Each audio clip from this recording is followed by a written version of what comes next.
तो hello hello भाई, स्वागत है आपका आज के नए टॉपिक में। आज हम लोग पढ़ने जा रहे हैं इन्वायरमेंटल लॉ का अगला टॉपिक, जो कि है छोटी छोटी टिप्पणियां। और टिप्पणियों में किसके किसके ऊपर हम लोग को टिप्पणी करनी है? प्रदूषक भुगतान करे सिद्धांत। प्रदूषक भुगतान करे सिद्धांत के ऊपर आज हम लोग को टिप्पणी पढ़नी है। पृथ्वी सम्मेलन के ऊपर और परिसंकटमय पदार्थ क्या होते हैं उनके बारे में पढ़ना है। ये तीनों क्या है? पर्यावरणीय कानून से संबंधित महत्वपूर्ण अवधारणाएं हैं। इन पर क्या करेंगे? विस्तार से चर्चा करना। पर्यावरण के संरक्षण और कानून के महत्व को समझने के लिए क्या है? अति आवश्यक है। क्योंकि हम लोग इन्वायरमेंटल लॉ के बारे में पढ़ रहे हैं, तो इसीलिए इन तीनों पर टिप्पणी करना बहुत ही अति आवश्यक है, उसको समझने के लिए और उसके रूट्स तक जाने के लिए, उसके जड़ तक पढ़ने के लिए या समझने के लिए। ठीक है, चलिए शुरू करते हैं। पहला टॉपिक प्रदूषक भुगतान करे सिद्धांत। ठीक है, तो क्या पहला टॉपिक? प्रदूषक भुगतान करे सिद्धांत। क्या कह रहा है इसमें? Polluter pays principle. जो पॉल्यूटर पेज प्रिंसिपल है उसके क्या कह रहा है? जो प्रदूषक भुगतान करे सिद्धांत है का तात्पर्य यह है कि जो व्यक्ति, संगठन या उद्योग पर्यावरण को प्रदूषित करता है, कि जो भी व्यक्ति हो, संगठन हो या जो उद्योग हो, वो जो भी पर्यावरण को प्रदूषित करता है उसे उस प्रदूषण के से हुए नुकसान की भरपाई करनी चाहिए। क्योंकि सिंपल हिसाब है, जो जिसका नुकसान करेगा भरपाई भी वही करेगा। तो सीधा सा हिसाब है प्रदूषण भुगतान करे सिद्धांत का, कि जो भी पॉल्यूटर है वो उस जो भी उसने नुकसान करा उसके खिलाफ उसका नुकसान की भरपाई कर दे, जो भी उसने प्रदूषण करा है या जो भी उसने पर्यावरण को नुकसान पहुंचाया है। यह उस सिद्धांत का। यह सिद्धांत मूल रूप से यह सुनिश्चित करने के लिए है कि प्रदूषण फैलाने वाले को अपने कृत्य से आर्थिक, सामाजिक और पर्यावरणीय प्रभावों का सामना करना पड़े और इसके लिए वह जिम्मेदार हो।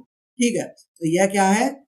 यह सिद्धांत मूल रूप से यह सुनिश्चित करने के लिए बनाया गया था कि जो प्रदूषण फैलाने वाले अपने कृत्य को जो है आर्थिक, सामाजिक और पर्यावरणीय प्रभावों का सामना करना पड़े और इसके लिए वह जिम्मेदार होगी। ठीक है, अब प्रमुख तत्व क्या क्या है इसके, तो पढ़ लो। पहला प्रमुख तत्व है प्रदूषण का दायित्व। क्या क्या होता है?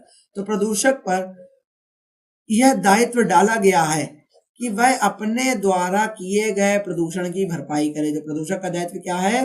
प्रदूषक का दायित्व है कि यह डाला गया है कि वह अपने द्वारा जो किए गए प्रदूषण है उसकी क्या करे? भरपाई करे। इसमें आर्थिक मुआवजा देना शामिल है। इसमें क्या है? आर्थिक मुआवजा देना भी क्या है? शामिल है, जो कि प्रदूषण से प्रभावित समुदायों या व्यक्तियों को मिलना चाहिए। जो क्या है? जो कि क्या है? प्रदूषण से जो प्रभावित समुदाय है या व्यक्ति हैं उनको क्या चाहिए? मिलना चाहिए। ठीक है, दूसरा देखते हैं पर्यावरणीय क्षतिपूर्ति। तो प्रदूषण के कारण अगर किसी पर्यावरणीय तत्व जैसे कि पानी, भूमि, वायु को हानि पहुंचती है, क्या होता है? प्रदूषण के कारण अगर किसी पर्यावरणीय तत्व जैसे कि पानी, भूमि, वायु को अगर हानि पहुंचती है तो प्रदूषक को उसकी क्षतिपूर्ति करनी होती है। तो जो पोल्यूटर होता है उसको उसकी क्षतिपूर्ति करनी होती है, उसका मुआवजा देना होता है। ठीक है, पढ़ते हैं भाई अगला हम लोग का उपाय, निवारण उपाय। अगला उपाय क्या है? निवारण उपाय। प्रदूषक को प्रदूषण रोकने और कम करने के उपाय भी अपनाने होंगे। जो प्रदूषक है और जो उसको क्या होगा? पोल्यूशन रोकने या प्रदूषण रोकने के उपाय भी अपनाने होंगे, ताकि भविष्य में इस तरह के प्रभाव से बचा जा सके। ताकि भविष्य में क्या करा जा सके? इस तरह के प्रभाव से बचा जा सके। अंतरराष्ट्रीय संदर्भ में महत्व क्या है इसका? अंतरराष्ट्रीय संदर्भ में महत्व यह है कि यह सिद्धांत अंतरराष्ट्रीय स्तर पर विभिन्न सम्मेलनों जैसे OECD, organization for economic corporation and development, यानी कि OECD, organization for economic corporation and development, और यूरोपीय संघ के कानूनों को अपनाया गया है। और यूरोपीय संघ के कानूनों को क्या किया गया है? अपनाया गया है। इसके अतिरिक्त सुप्रीम कोर्ट ऑफ इंडिया, इसके अतिरिक्त सुप्रीम कोर्ट ऑफ इंडिया है ने भी इसे भारत के पर्यावरण कानून में एक महत्वपूर्ण सिद्धांत माना है। इसे क्या करा है? इसे भी भारत के पर्यावरण कानून में महत्वपूर्ण सिद्धांत माना है और कई मामलों में इसे आधार बनाकर निर्णय दिया। कई मामलों में क्या करा? इसे आधार बनाकर क्या दिए? निर्णय दिए हैं। पृथ्वी सम्मेलन यानी कि अर्थ समिट क्या है? पृथ्वी सम्मेलन जैसे रियो डी जेनेरियो, पृथ्वी सम्मेलन यानी कि जिसे क्या कहते हैं? रियो डी जेनेरियो में आयोजित संयुक्त राष्ट्र पर्यावरण विकास सम्मेलन, UN conference on environment and development, UNCED भी कहा जाता है, का आयोजन 1992 में हुआ था। का आयोजन कब हुआ था? 1992 में हुआ था। इस सम्मेलन में पर्यावरणीय मुद्दों और सतत विकास के महत्व पर जोर दिया गया था। इस सम्मेलन में क्या किया था? जो पर्यावरणीय मुद्दे हैं और जो सतत विकास के जो महत्व पर जोर दिया गया था। यह पर्यावरण संरक्षण की दिशा में एक ऐतिहासिक कदम था। यह जो पर्यावरण संरक्षण है उसकी दिशा में क्या था? एक ऐतिहासिक कदम था और इसमें 170 से अधिक देशों ने भाग लिया था। इसमें क्या किया था? 170 से अधिक देशों ने क्या लिया था? भाग लिया था। आगे देखें तो इसके प्रमुख परिणाम क्या निकले थे। प्रमुख परिणाम निकले थे कि जो पृथ्वी सम्मेलन के दौरान 3 मुख्य दस्तावेज तैयार किए गए थे। जो पृथ्वी सम्मेलन उसके दौरान क्या किए गए थे, 3 मुख्य दस्तावेज तैयार किए गए थे। पहला था जैव विविधता अधिनियम। पहला क्या था, जैव विविधता अधिनियम, convention on biological diversity, convention on biological diversity CBD। इसका उद्देश्य जैव विविधता का संरक्षण और इसके लाभों का न्याय संगत वितरण सुनिश्चित करना है। इसका उद्देश्य क्या था, जैव विविधता का संरक्षण करना था और इसके जो लाभ हैं उनको न्याय संगत वितरण सुनिश्चित करना था। जलवायु परिवर्तन अभी समय क्या है, जो यूनाइटेड नेशन फ्रेमवर्क हो गया, कन्वेंशन ऑन क्लाइमेट चेंज यानी कि UNFCCC, जलवायु परिवर्तन अभिसमय, United Nations framework convention on climate change. इसका उद्देश्य ग्रीन हाउस गैसों के उत्सर्जन से, इसका उद्देश्य क्या था, ग्रीन हाउस गैसों के उत्सर्जन को नियंत्रित करना और वैश्विक तापमान वृद्धि को सीमित करना है। ठीक है, आगे देखें तो भूमि की कमी का मुकाबला, जो भूमि की कमी उसका मुकाबला करने पे क्या होगा, दी सर्टिफिकेशन, भूमि के कम होने की समस्याओं से निपटने के लिए कई समझौतों पर हस्ताक्षर किए गए हैं। तो भूमि के जो कम होने की समस्याएं हैं उनसे निपटने के लिए क्या किए गए, कई समझौतों पर हस्ताक्षर किए गए हैं।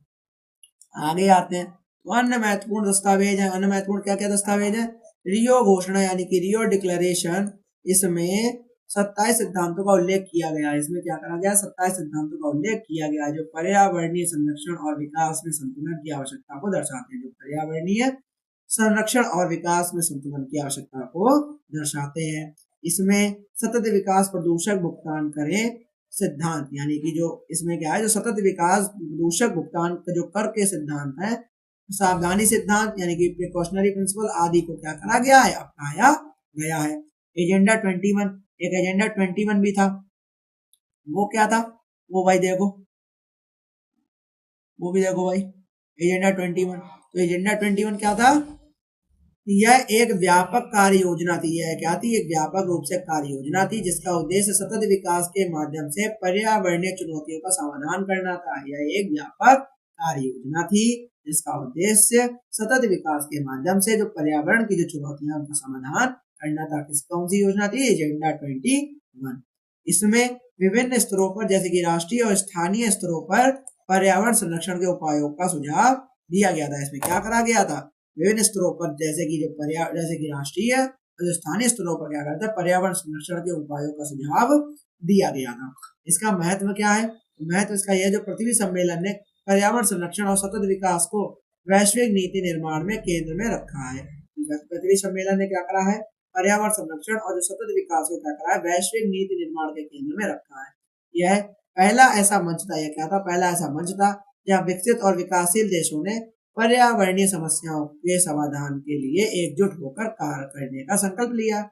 यह क्या था, पहला ऐसा मंच था जहां जो विकसित और जो विकासशील देशों ने क्या करा था, पर्यावरणीय समस्याओं के समाधान के लिए एकजुट होकर कार्य करने का संकल्प लिया था। ठीक है, आगे आते हैं भाई, आगे आएंगे तो देखेंगे तो परिसंकटमय पदार्थ यानी कि हजार्डस सब्सटेंसेस होते हैं, वो क्या होते हैं, परिसंकटमय पदार्थ ऐसे रासायनिक और जैविक या भौतिक तत्व जो मानव स्वास्थ्य और पर्यावरण के लिए गंभीर खतरा उत्पन्न कर सकते हैं। ऐसे कोई भी रासायनिक हो, बायोलॉजिकल हो, केमिकल हो या जो फिजिकल जो एलिमेंट्स है, कुछ भी है जो मानव स्वास्थ्य के लिए क्या है और पर्यावरण के लिए एक गंभीर खतरा उत्पन्न कर सकते हैं, तो क्या करें, इन पदार्थों का अनुचित उपभोग, इन पदार्थों का जो अनुचित उपभोग हो, उपयोग हो, भंडारण हो, परिवहन हो या निपटान हो, पर्यावरण को स्थायी रूप से हानि पहुंचा सकता है। पर्यावरण को क्या कर सकता है, स्थायी रूप से हानि पहुंचा सकता है और जन स्वास्थ्य पर क्या करता है, प्रतिकूल प्रभाव डाल सकता है। जो जन स्वास्थ्य उस पर क्या कर सकता है, प्रतिकूल प्रभाव को डाल सकता है। आगे देखें तो परिसंकट में पदार्थों के प्रकार कितने कितने होते हैं। तो पहला हो गया विस्फोटक पदार्थ। तो विस्फोटक पदार्थ में क्या है, तो ये पदार्थ विस्फोटक या का कारण होते हैं, ये पदार्थ क्या होते हैं, विस्फोट का कारण बन सकते हैं और पर्यावरण तथा मानव जीवन को हानि पहुंचा सकते हैं। ये क्या कर सकते हैं, पदार्थ विस्फोट का कारण बन सकते हैं और पर्यावरण तथा जो मानव जीवन है उसको क्या कर सकते हैं, हानि पहुंचा सकते हैं। उदाहरण के लिए डायनामाइट, पटाखे आदि। जो डायनामाइट हो गया, पटाखे हो गया आदि, ये सब क्या है, विस्फोटक पदार्थ होते हैं। दूसरा है विषैले पदार्थ। दूसरा क्या है, विषैले पदार्थ। ये पदार्थ शरीर में प्रवेश करने पर विषाक्तता उत्पन्न कर सकते हैं। ये पदार्थ क्या कर सकते हैं, शरीर में प्रवेश होने पर विषाक्तता उत्पन्न कर सकते हैं और गंभीर रोगों का कारण बन सकते हैं। और जो गंभीर रोगों का कारण बन सकते हैं, उदाहरण के लिए सीसा, पारा, आर्सेनिक आदि। ये क्या होगा? विषैले पदार्थ। आगे देखें तो ज्वलनशील पदार्थ। ज्वलनशील पदार्थ कौन कौन से होते हैं? तो ये पदार्थ अत्यधिक तापमान या आग की उपस्थिति में तेजी से जल सकते हैं। ये पदार्थ क्या होते हैं? तापमान हो या टेम्परेचर ज्यादा हो या आग की उपस्थिति हो, जहाँ पे प्रेजेंट हो, वहां पे क्या कर सकते हैं? तेजी से जल सकते हैं।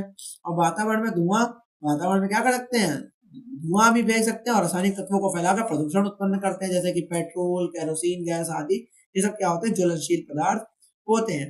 चौथा कह रहा है रेडियोधर्मी पदार्थ। तो रेडियोधर्मी पदार्थ से निकलने वाला जो विकिरण स्वास्थ्य और पर्यावरण को गंभीर रूप से हानि पहुंचा सकता है, जैसे कि यूरेनियम, रेडियम आदि क्या है? रेडियोधर्मी पदार्थ होते हैं।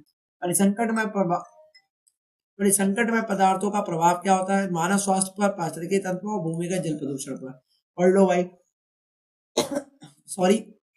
तो यह पदार्थ क्या है? विषाक्तता, कैंसर, त्वचा रोग, श्वसन समस्याएं और गंभीर बीमारियां जैसे कि का कारण बन सकते हैं मानव स्वास्थ्य के अंदर। ठीक है, नॉर्मल बात है। पारिस्थितिकी तंत्र में क्या होता है? इन पदार्थों का जल स्रोतों, भूमि और वायु में पहुंच जाना जल जीवों, पेड़ पौधों, अन्य प्राणियों के लिए क्या होता है? हानिकारक हो सकता है। ये भी नॉर्मल चीज है, ये भी नॉर्मल तरीके से लोग समझ सकते हैं।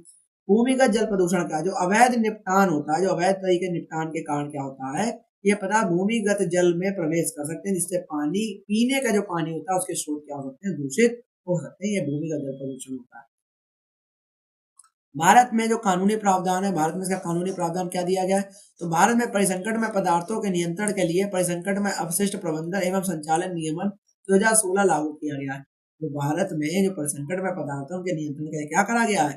परिसंकट में अपशिष्ट प्रबंधन और संचालन नियमन क्या 2016 लागू किया गया है। यह नियम परिसंकट में पदार्थों के प्रबंधन, भंडारण, परिवहन और निपटान को नियंत्रित करने के लिए बनाया गया है। इसके अतिरिक्त पर्यावरण संरक्षण अधिनियम 1986 में भी परिसंकट में पदार्थों के प्रबंधन में महत्वपूर्ण भूमिका निभाता है। आखिरी में कंक्लूजन देखें तो क्या कह रहा है? जो प्रदूषक भुगतान करें सिद्धांत पृथ्वी सम्मेलन, जो संकट में पदार्थों की जो अवधारणाएं है, वो पर्यावरणीय न्याय और सुरक्षा में महत्वपूर्ण, जो पर्यावरणीय न्याय हो गया और सुरक्षा में क्या है? महत्वपूर्ण है। इनसे पर्यावरण संरक्षण की दिशा में महत्वपूर्ण कदम उठाए जा सकते हैं। इनसे क्या हो सकता है? पर्यावरण संरक्षण की दिशा में महत्वपूर्ण कदम उठाए जा सकते हैं। तो ये हम लोग का टॉपिक था, जो कि क्या हो गया? खत्म हो गया। जो कि छोटी छोटी टिप्पणियां थी इस पे थी, तो वो हम लोग देखेंगे अभी कि प्रदूषक भुगतान करे सिद्धांत, पृथ्वी सम्मेलन और परिसंकट में पदार्थ, ये 3 की टिप्पणियां थी, इनके हम लोगों ने पढ़ लिया, निष्कर्ष भी पढ़ लिया, और ये हम लोग का टॉपिक एनवायरमेंटल लॉ का यहाँ पे खत्म हो गया। अगर आपको ये वीडियो ना समझ में आई तो 1.5 स्पीड पे लगा के दोबारा रिपीट हो जाएगा, तो आपको बहुत अच्छे से समझ में आ जाएगी। और तब तक के लिए जय हिंद, जय भारत।